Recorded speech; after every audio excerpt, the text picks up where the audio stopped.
Programación de la producción intermitente. Veamos el primer caso que estudiamos en la cátedra. Tenemos una serie de trabajos, ¿sí? N trabajos que esperan para ser trabajados en una sola máquina, ¿sí? Y después de eso no hay nada. En este caso, la metodología que utilizamos son las reglas de prioridad. ¿Para qué nos sirven esas reglas? Bueno, para determinar primero que nada la secuencia, ¿sí? Que como ya vimos, es el orden en que un centro o una persona, en este caso un centro, va a realizar el trabajo. Y por otro lado, la cronología.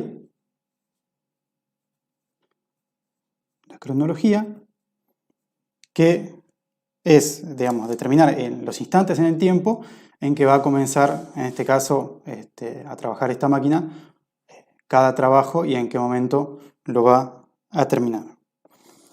Bueno, ¿cuáles eran las reglas de prioridad que nosotros vemos en nuestra cátedra? ¿Sí? Hay otras reglas de prioridad. Nosotros en esta cátedra vemos 4. ¿Sí? Estas son, primero, la más común de todas, ¿sí?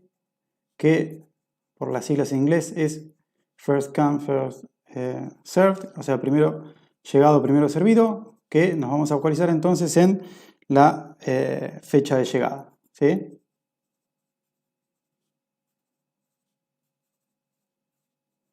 Después, la otra que vemos en la cátedra es EDD, que es de Early Date, que tiene que ver con la fecha de entrega, ¿sí? Sería priorizar de comenzar los trabajos por aquellos que tengan, realizar primero aquellos que tengan la fecha de entrega más próxima, ¿sí? La otra que vemos es el tiempo de procesamiento más corto, ¿sí? Short Process Time, que entonces vamos a ver el tiempo de proceso, ¿sí? Y la cuarta, que es contraria, ¿sí? Long Process Time, que es el tiempo de proceso, pero más largo. ¿Sí? Bueno, tenemos entonces estas 4 reglas de prioridad, que como dijimos son las que vemos en nuestra cátedra. Y ahora vamos a ver cómo hacemos para decidir, ¿sí? De estas 4 reglas. La pregunta que nos hacemos entonces es ¿cómo decidimos qué regla utilizar? ¿Sí? Entonces, ¿cómo decidimos? Vamos a tener en cuenta ciertos parámetros, ¿sí? Que nos van a permitir elegir una u otra regla, ¿sí? Que son las que llamamos medidas de eficiencia.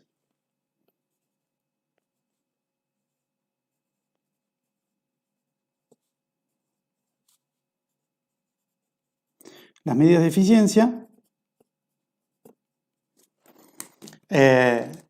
pueden ser en realidad internas, o sea, pueden haber medidas de eficiencia interna y de eficiencia externa, ¿sí? Vamos a hacer esto que sigue, queda un poco más prolijo.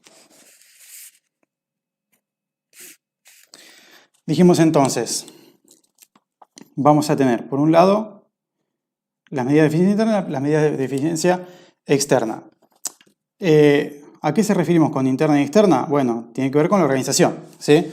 Las medidas de eficiencia interna me van a permitir saber cómo esa regla, digamos, esa secuencia que me determina cierta regla de prioridad impacta en el funcionamiento interno de la organización. Por otro lado, la eficiencia externa tiene que ver con qué sucede hacia el exterior de la organización. En este caso, nosotros vamos a ver que, por ejemplo, si priorizamos la fecha de entrega, es decir, de tener en cuenta que realizar los que tienen la fecha de entrega más próxima, bueno, podríamos pensar que estamos beneficiando, digamos, nuestra relación con el cliente. Sin embargo, vamos a ver que esto puede no ser así. Por eso lo que tenemos que hacer es determinar un indicador que nos va a permitir medir el retraso promedio de las órdenes de trabajo. Y eso determinarlo para cada secuencia de cada regla de prioridad.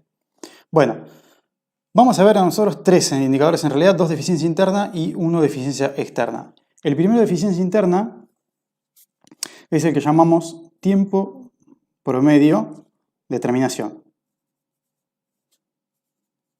Tiempo promedio de terminación, que lo vamos a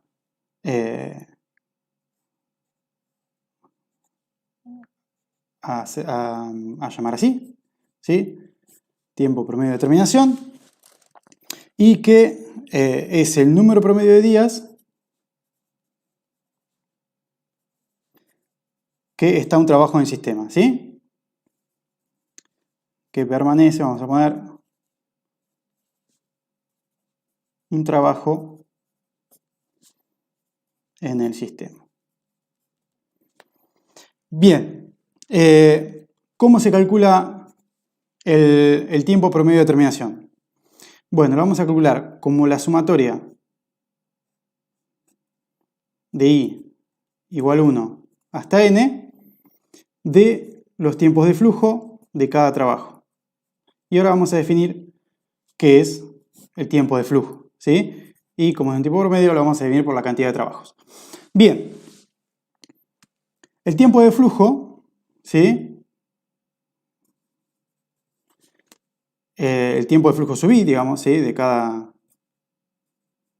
trabajo, va a ser igual al tiempo de espera, o sea, el tiempo que está esperando ese trabajo para ser realmente comenzado, para empezar a trabajarse, ¿sí?